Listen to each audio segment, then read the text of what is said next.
What's up, everyone? This is Big Poner. I am here to do another guide. Doing this one different. I did my first one with a higher level character and by nerfing down its gear so you could kind of get an idea of what it would be like. I just made this character today, so I'm doing this one a little bit different since I don't have it finished yet. I wanted to give you guys the a breakdown of how I got it to this point, and then also let you see how I'm getting it to really high levels really fast. My plan, how I fix issues in the builds, because I think that may be one thing that a lot of players might struggle with or might have a little bit of an issue with. So maybe by seeing the build like this, and then within the next 24 hours, you'll still be able to go to my path of building, and you'll be able to see what a finished product looks like if that's what you decide to do. So this is a Slayer, and with the first video, if you guys watched it, I nerfed out my weapon. This time, I'm not going to do that. And why? Because the Starforge is super cheap this season. It is going for 100 chaos. You can pick one up, which is really cheap considering this is basically an end game weapon. And you can upgrade from it, but you have to have a ton of currency to upgrade from the Starforge. And by upgrade from the Starforge, I mean change weapons and actually have a better weapon. You need multiple dual mod elder mods. You need some crazy rolls on an exquisite blade to actually have a better weapon than the Starforge if your tree is done correctly. I'm probably not going to be switching from the Starforge, especially since I'm doing the video with the Starforge. That way you guys will be able to reference the finished build with the Starforge. You'll be able to see the direction that I went with it and what a finished tree looks like. So when you get everything worked out in your build, you will know the direction to get it maximized. So for starters, one of the biggest issues with this build is intelligence. The quickest and easiest way to fix this is with the brute force solution cobalt jewel. Since we head up here to get this nice little 14% maximum mana, this gives us an amazing early area to fix this issue.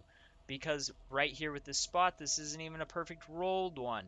We have 21 out of 24, and we are getting one, two, three, four, five. That's 50, 71 intelligence. That basically solves our intelligence issue right there with just a little bit more in here.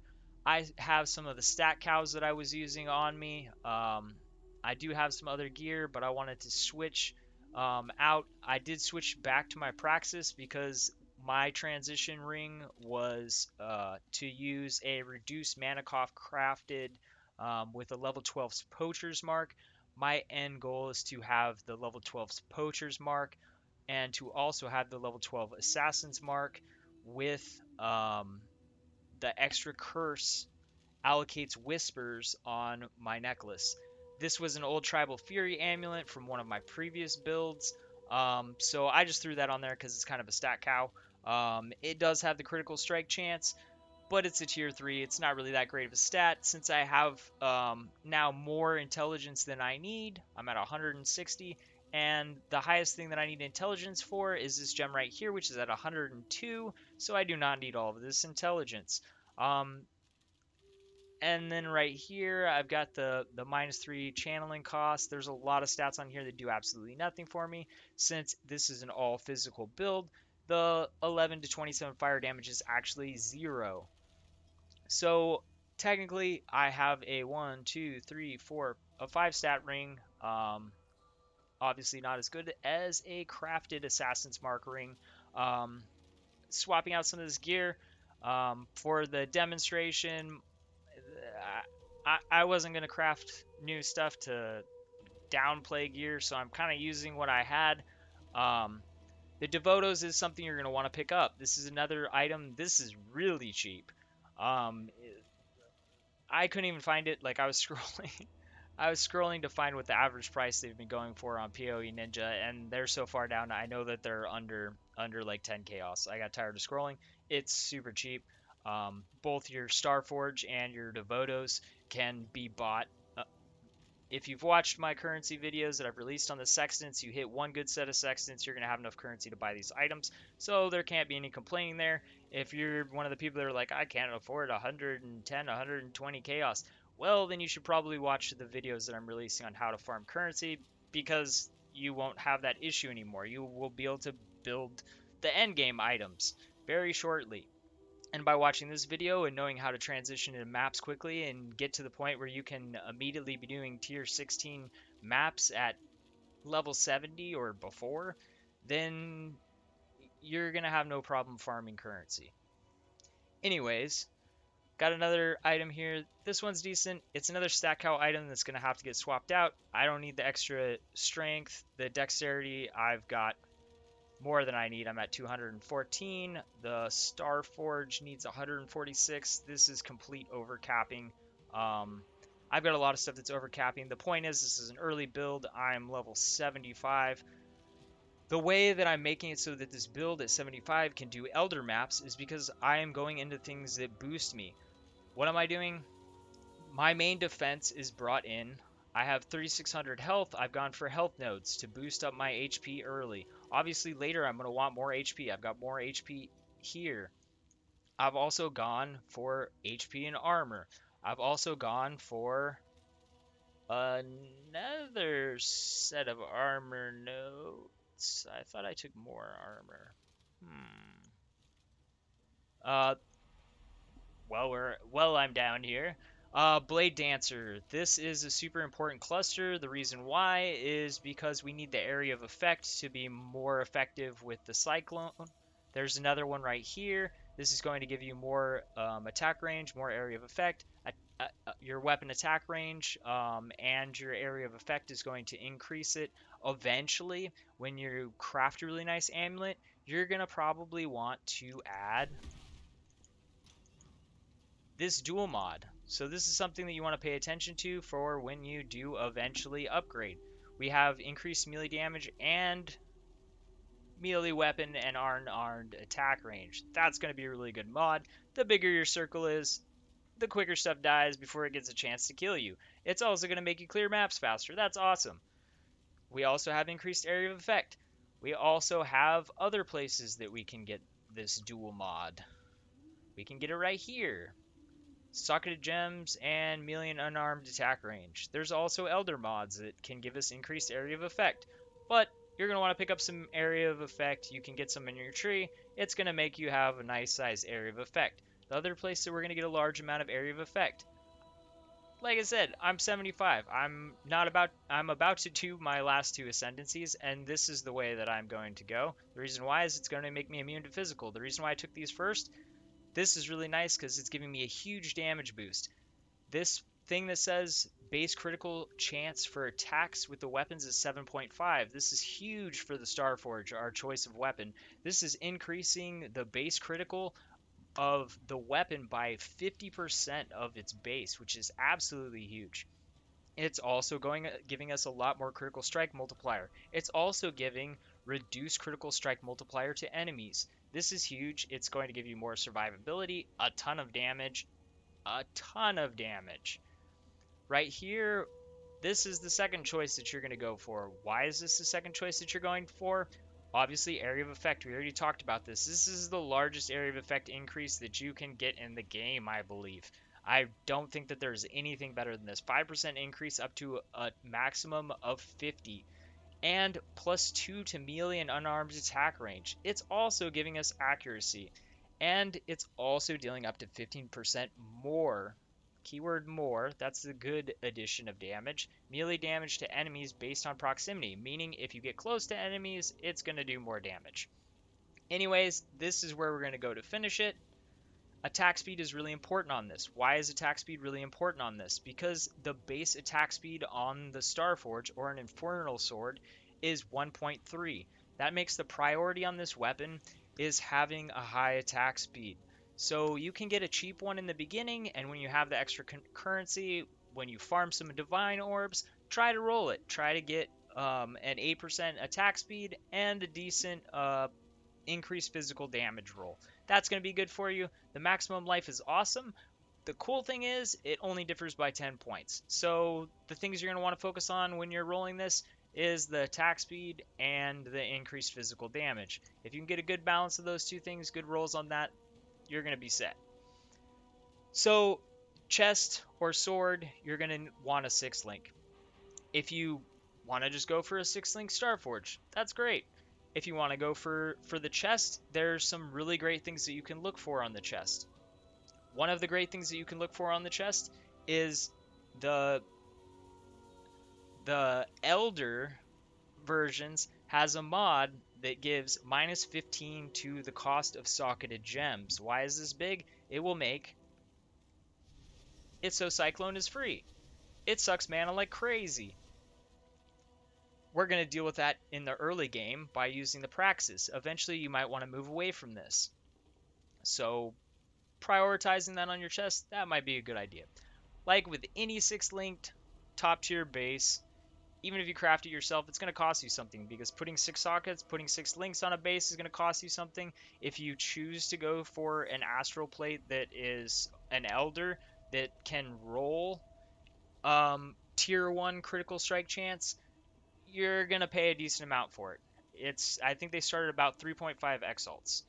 My suggestion is you might want to just buy one that is pretty nice, that has either the minus 15 to socketed costs. That's going to free up your ring slots to do whatever it is that you want when you transition out. The thing you have to think is the base is going to cost me 3.5, and then I'm going to have to roll it to try and get something on it that I want. If the base costs me 3.5, I can buy one that already has stuff on it that I want for 5 or 6, maybe 7, or get a really nice one in the 10 range if you want to save for that, if you want to wait for that. There's lots of options to run other stuff until you get to that point. Anyways, the point is you should kind of cost reward. Like, do I want to risk trying to roll this myself and possibly spend way more and not get something that I'm happy with? Or do I want to go with the guaranteed thing? There's tons of people that have them on there, and apparently a lot of people, either there's a lot of people crafting them, and there's more people crafting them than there are people buying them, which that's always a risk with crafting items for sale. Or people just aren't buying them, they just want to craft them themselves. With as low as the prices are, I would just buy them, honestly. If they start getting up there, then do the crafting method that I discussed in a previous video. Kind of think about realistically how many sockets is it going to take me on average? How many fusings is it going to take me on average? And then I have to roll it. I have to perfect fossil it to get it up to the high quality that I want. Is all that stuff going to cost me more than I can just buy one that I know is going to be good for me? Cost, benefit, risk, reward. I like to gamble, so, sometimes sometimes I'll wind up throwing away a bunch of currency just because I want to make it myself. But not exactly the smartest idea always. But, I've given you guys some good farming methods in my videos. I'll be coming out with more. There's a lot of things that you can get a ton of currency from. And some of my best methods I haven't touched on yet. Got to change my map around. I will cover all of that stuff, but I do rotations on my map, and I will discuss those rotations and why it is the most profitable once I kind of finish all of the specific methods. Because some people like specific things because they're more fun, it's more their style, it's what they enjoy. So I understand choosing one thing. So I started with the Sextants, we'll move into Elder Map Bubbles, we'll move into boss farming, all of that good stuff. Group farming, everything you could possibly imagine. And it'll all be stuff that will be profitable, and maybe you'll want to try all of it, maybe you'll continue doing all of it, maybe you'll like one thing a lot and that's what you'll do, that'll be your bread and butter, that's where you make your money, that fuels your builds. Anyways, so obviously I started this character. This is my weapon progression. I started with the red beak. It's level 1 weapon. I transition into this. I mean, you level up so fast. It's a level 7 quick swap. I put stuff in my inventory. You are going to hit this at level 22, and then you have a long time where you don't have to swap out. Then when you hit the Terminus Est, This is the last weapon that you are going to need to use until you switch to your endgame weapon, which is your Infernal Sword, the Starforge. For our armor, we're going to be using Tabula Rasa. Hey, who would have guessed that? Best leveling armor in the game, and mid-season it's a Divine Orb, because that's what you can sell it to the vendor for. Worm's Molt. This is going to be, you know how I talked about intelligence being an issue. This has intelligence, it has physical attack damage, leeches life, it has physical attack damage, leeches mana. That's going to be a good choice. Belt of the Deceiver. If you can't afford to roll a belt or buy a good belt once you get to higher levels, this is a belt that you can continue using into endgame. Why? Because it intimidates enemies. That adds a ton of damage.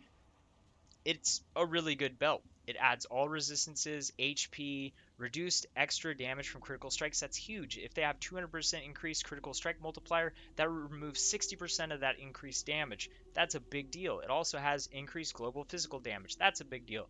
Strength, not such a big deal. If I was going to continue to use the Belt of the Deceiver, I'd probably try volleying it, a bunch of them, because they're super cheap. I would just volley, volley, volley, volley, volley, until I get something that's better up there. Or you could just take the strength that's going to add a tiny bit more HP. That's up to you. Boots, starting boots, Wanderlust.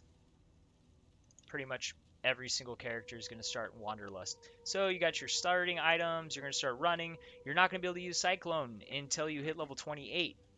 When you do hit level 28, you're going to want to socket all that stuff. Your choice of what skill you want to use up till then is kind of really up to you. You're definitely going to want to swap into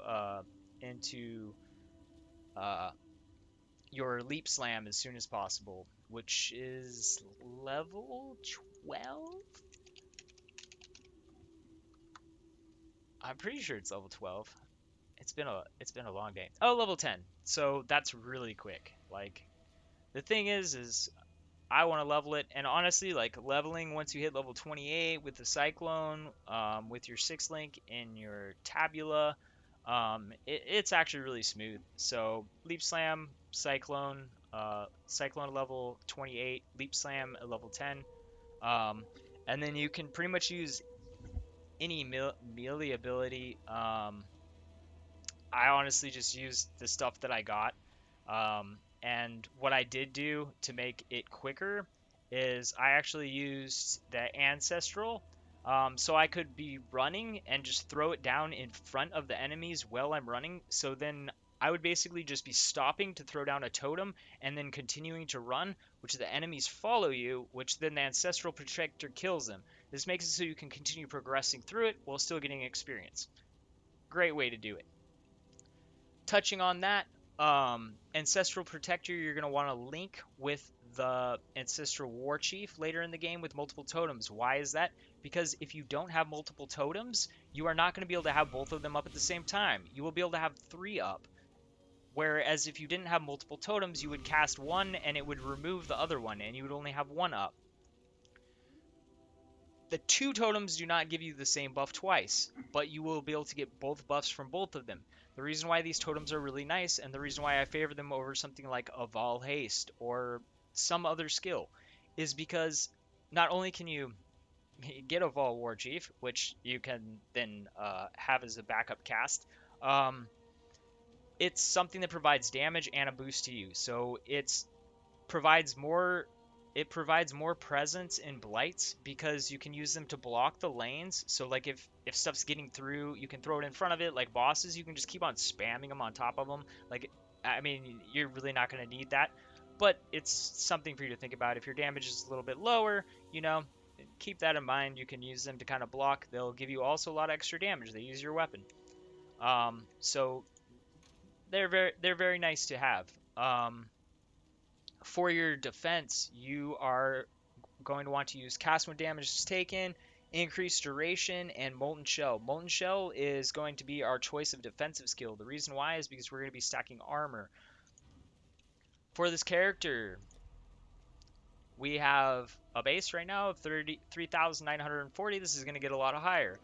When I use my flask, I'm almost at 10,000. That means that this is giving me a 2,000% life shield when I take half of my life. What does that mean? The amount of damage that I am taking, because my life is actually less than half of it is less than 2,000, means that when I take half of my life and damage, I gain a shield that then brings me to a place where I have more effective health than I had before I got hit. That is very nice. You can also get a Vol Molten Shell, which you can Vol cast while still having the Molten Shell in the cast when damage is taken, which can be good. It gives you a much bigger shield. So if you're, I don't know, about to hop on a boss and you know you're gonna get hit, you can pop that Ball Molten Shell and you can have a bigger shell. I really don't do that. I mean, like honestly, the way that I see it is, it's going to pop with the cast when damage is taken. It's gonna pop when I actually need it. And you know, if it's gonna bust through that, I'm probably gonna die anyways. So I'd rather have it when it's actually needed instead of me anticipating, like, oh, I'm going to get hit, so I'm going to pop this. Maybe instead of popping something, planning to get hit, maybe I should try to not get hit.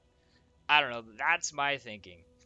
Anyways, if you want to do a Vol Molten Shell, you can cast a Vol Molten Shell while still having the cast when damage is taken linked.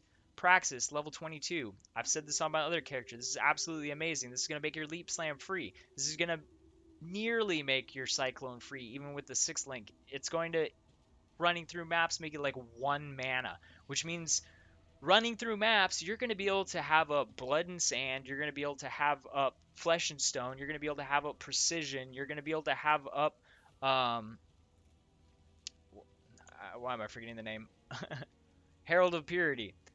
Cool thing about Herald of Purity, it's going to be adding us physical damage. It's also going to add us a little bit of survivability in the form of it's summoning stuff for stuff to target. It's a nice thing to add in. It's not a bad choice. I actually have it linked wrong. I'm glad I just looked at that.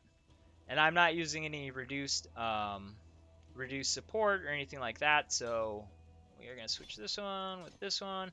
That's going to make it better. Because now this will not be, this doesn't work on this. So I had these switched around a little bit. Yeah, that's not going to jump on that because that doesn't attack. Anyways, so now I just made myself a little bit more mana. Anyways, anything else I need to go over on this? The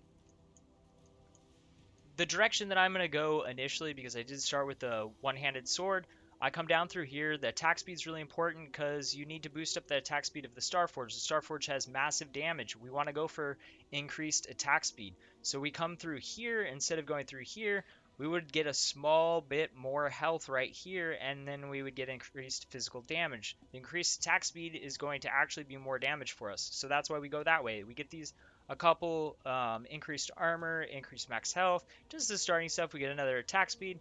This is going to be a big attack speed for us. We're getting more HP, more armor. That's the stuff we need. We're going to come across here. If you need to fix that health issue, you can fix it here. I came up through here first. By the time I get to about here in this area is when I'm probably going to be equipping that two-handed sword, or about that time. So then I'm going to be able to go into the two-handed weapon nodes, and they're actually going to be buffing what I'm getting. The reason why you can kind of take out some of these other places since you know where you're going is because if you're starting with a one-handed weapon, it's not going to be doing anything for you. So you might as well get that stuff open in those first 22 levels. You're going to have more stat points than that because you're going to get stuff from your completions in your quest.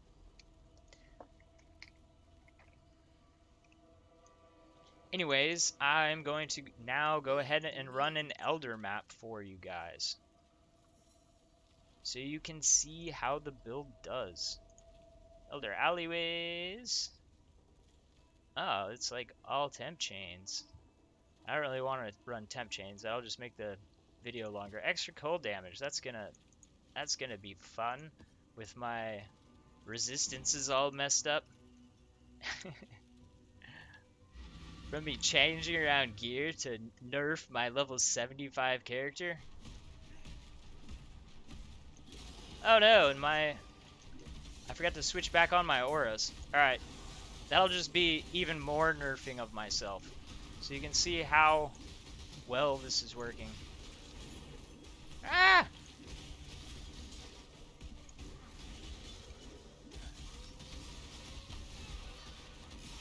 I don't even have my flasks right yet. So within the next 24 hours, this character will be in the 90s. You'll see more of what a finished tree looks like. I've shown you what my tree looks like at this point. It's obviously going to change as I get all of my gear pieces in the right places and all the stats that I need fixed.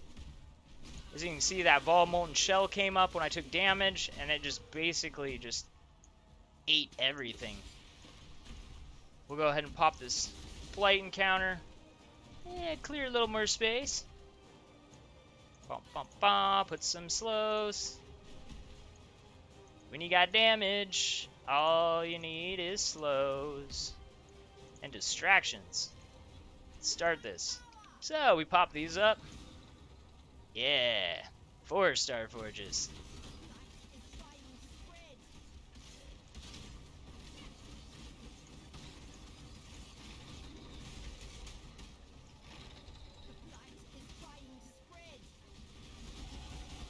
Hey, level!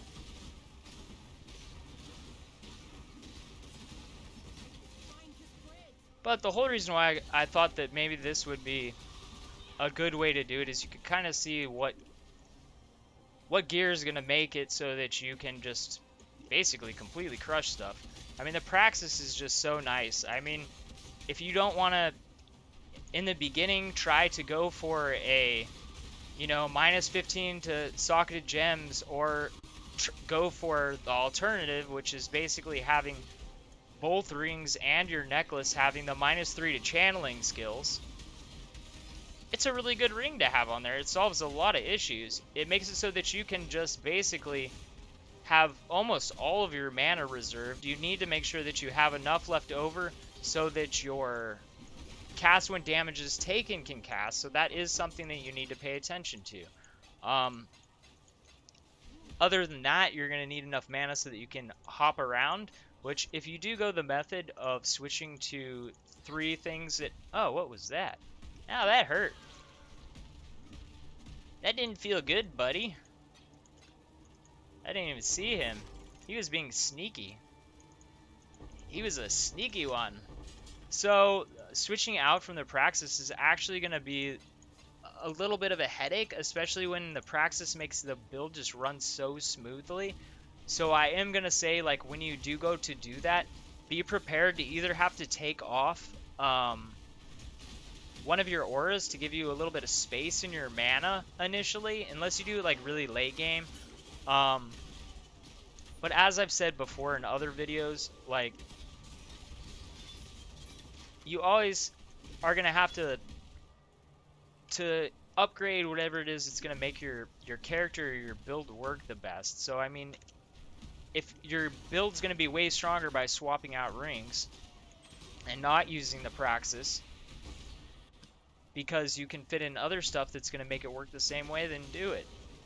If you have to give up a couple points of damage, obviously the build has plenty of damage. I've got a bunch of points into armor, into all resistance, into stuff like that to make the build run well, because right now I don't have that much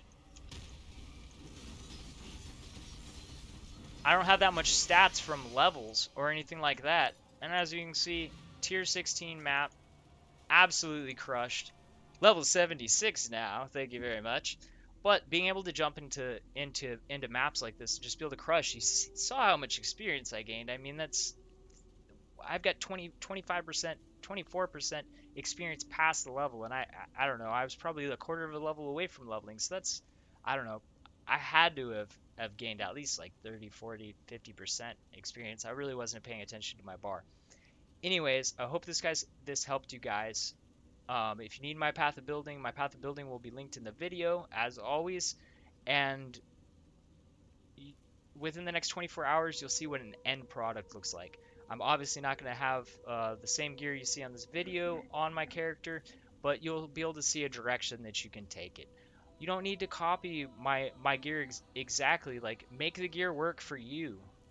The main things are, you know, get your resistances right. Focus on getting the armor up for your molten shell, getting the damage nodes. You're going to be able to see all the good spots to go on my tree. If you have to make a little bit of deviations to have correct resistances or to get a little bit more armor, a little bit more HP, like up here, like if you're really struggling for HP and you don't need more damage at that time, you can throw in more HP and it's just adding more nodes instead of, you know, branching off down here. Although I would get this first, and I'm gonna wind up going up here because this set right here is really good. We got more critical strike chance, multiplier, and then eventually I will probably wind up coming up here and snagging this critical strike multiplier. If my critical strike chance is capped, I'm going to wind up going for this, and I'm going to be doing the little thingy where I do the intuitive leap, and then I will be able to get 10% max life, I'll be able to get this attack speed, I'll be able to get this critical strike multiplier, and I'll be able to get this evasion doesn't help me. I might not take that. Yeah, I don't know if that'll be worth it. We'll see. Anyways, guys, thanks for watching. Hope you guys have fun with this. See you in the